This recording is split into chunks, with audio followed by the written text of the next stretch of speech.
Doctor Babasaheb Ambedkar यांनी लोकशाहीमध्ये प्रत्येकास आपले मत मांडण्याचा हक्क दिला आहे, म्हणून आम्ही आमच्या पक्षाला उमेदवारी मागितली. एका सभेत पालकमंत्र्यांनी पातळी सोडून कौटुंबिक टीका केली. त्यांनी असले धंदे थांबवावेत. आमच्यावरती पातळी सोडून टीका करणार असाल तर आम्हालाही तशी टीका करता येते, असा इशारा युवक नेते राजेभाऊ फड यांनी आयोजित पत्रकार परिषदेमध्ये दिला.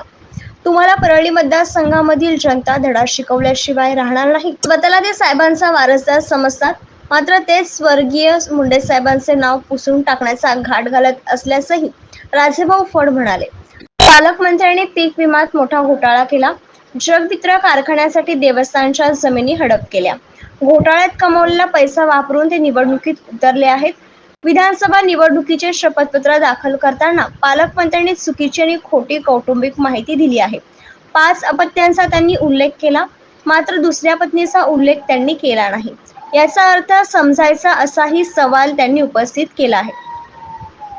याचा काय अर्थ समजायचा असाही सवाल त्यांनी उपस्थित केला.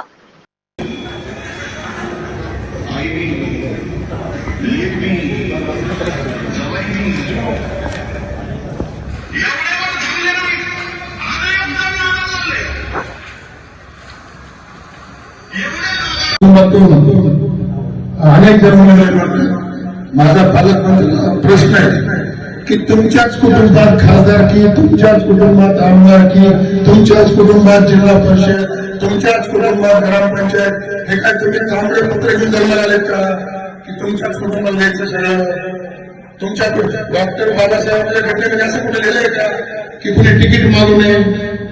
जसं तुमच्या कुटुंबात खासदार, आमदार, पालकमंत्री, जिल्हा परिषद, ग्रामपंचायत हे तुम्हाला नियम नाही का राज्यात? सगळं तुम्हालाच पाहिजे का? मग दुसऱ्या लोकांना उमेदवारी मागण्याचा अधिकार नाही का? आणि त्यांना सांगितलं की चौकातले पोस्टर फाडले आणि पवार साहेबांच्या फोटोवर शाही लावली.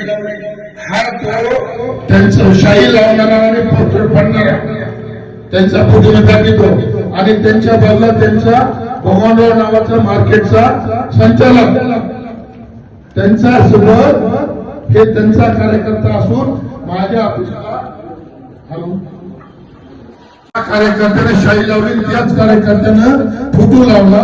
पालकमंत्री धनंजय मुंडे यांनी सांगितलं या माणसाला की जसंच उमेदवारी राज्यावर डिक्लेअर झाली नाही तसे त्याचे पोस्टर पवार साहेबांच्या फोटोवर शाही फेकणार हे पालकमंत्र्यांचं षडयंत्र मी तुमच्या समोर मांडलं.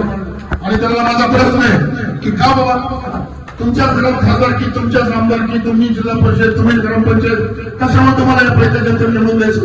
तुमच्या घरात का द्यायचं? सगळं तुम्ही उभं टाकून प्रत्येकाला द्या. तुमच्या पक्षात अनेक कार्यकर्ते आमची वाणिज्यांना करावे, त्याला एक स्पीच उमेदवार द्यायला पाहिजे.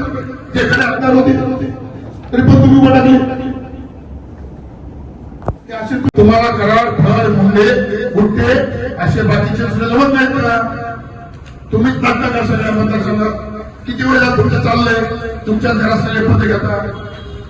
त्यासाठी मी सांगतो या माझ्या उमेदवारीकडे डिक्लेअर झाल्यास या आपलीचे पोस्टर फाडणे आणि त्या पवार साहेबांचे फोटो शाहीफेक करणे हे पालकमंत्र्यांचं षडयंत्र. हा त्यांचा मार्केट कमिटीचा डायरेक्टर भगवान नावाचा माणूस त्या फोटोवर. दुसरा प्रश्न आहे त्यांच्यावर गंभीर सुनावणी पुढे दाखल. एवढा गुंड पुरवठ्याचा माणूस जर आमदार पालकमंत्री व्हायला गेला तर जनतेला न्याय मिळणार नाही, व्यापाऱ्याला न्याय मिळणार नाही, मार्केट चालणार नाही, लोकांचे काम होणार नाही, हप्ते वसुली हे असं होईल. आणि दुसरी गोष्ट या फॉर्मवर एक अतिशय महत्वाचं आहे. या फॉर्मवर 2 नाव आहे, शिशू धनंजय मुंडे आणि शिवानी धनंजय मुंडे. माझं एक असं म्हणणं आहे, ज्याला मुलाचा जन्म होतो त्याला बापाचं नाव लागतं आणि त्याला जन्म दिलेली स्त्री असते त्या स्त्रीचं नाव कुठे? ह्या 2 लोकांच्या आईचं नाव कुठे? मग तुमचं असं चाललंय का की तुम्ही फक्त संध्याकाळचा वापर करायचा, खाणाऱ्या संधीला नाव द्यायचं आणि ज्याच्या पुढे झाले त्यांचं काय करायचं? ज्याच्यापासून 2 लेकरं जन्मले त्यांना का नाव नाही रावलं पालकमंत्री? हे कोणाचे लेकर? यांची आई कोण आहे? हे पालकमंत्री सिद्ध करावं. राजकारण करीत असताना कोणाच्याही कुटुंबावर बोलू नये असा एक नियम असतो. तुम्ही काल काय बोलले, एकाच घरातून उमेदवारी मागितली. आणि पालकमंत्री साहेब, तुम्ही माझा फॉर्म बघा. माझ्या फॉर्मवर घटस्फोटी डायव्हर्शन पिटिशन नंबर सेट टाकले. मी कुठे फेडरल जवळ नाही, माझा ड्रायव्हर झालेला घटस्फोटीत फॉर्म आहे. माझा फॉर्म काढून दाखवा. तुम्ही सांगता एका घरात उमेदवार मागितल्या, तुमच्या घरातून किती उमेदवार वाढले आतापर्यंत? तुमच्या घरात सगळ्या कशामुळे? तुम्हीच खासदार, आमदार, सरपंच, जिल्हा परिषद सदस्य.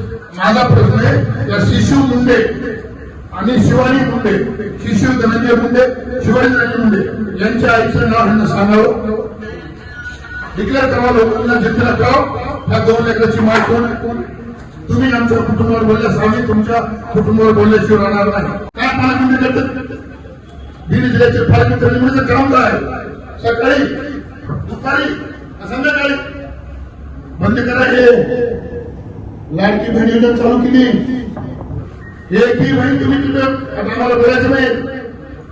लाडक्या बहिणी किती संकट होते तुमच्या मतदारसंघात. त्या पालकमंत्र्यांनी पातळी सोडून बोलू नये. तुम्ही पातळी सोडून बोलता, आम्हाला पातळी सोडून बोलता येतं. तुम्ही काय म्हणून आमच्या टीका करता? आम्हाला तिकीट मला गाडी करणे आणि तुम्ही सांगता ना की मी राष्ट्रवादीच्या नेत्याला फोन केला तुतारीच्या आणि गद्दारचा फोन पवार साहेब घेत नाही. पवार साहेबांच्या पक्षात तुम्हीच गद्दाराचा फोन घेत नाही आणि तुम्ही गद्दारी केली पवार साहेबांना. आज पवार साहेबांच्या तुम्ही पोस्टर फोडायला लावले, षडयंत्र करून त्यांच्या पोस्टरवर शाही फेका लावली. याचं उत्तर तुम्हाला प्रयत्नी जनता देईल. पवार साहेब महाराष्ट्राचे देशाचे जनते राजे दैवत.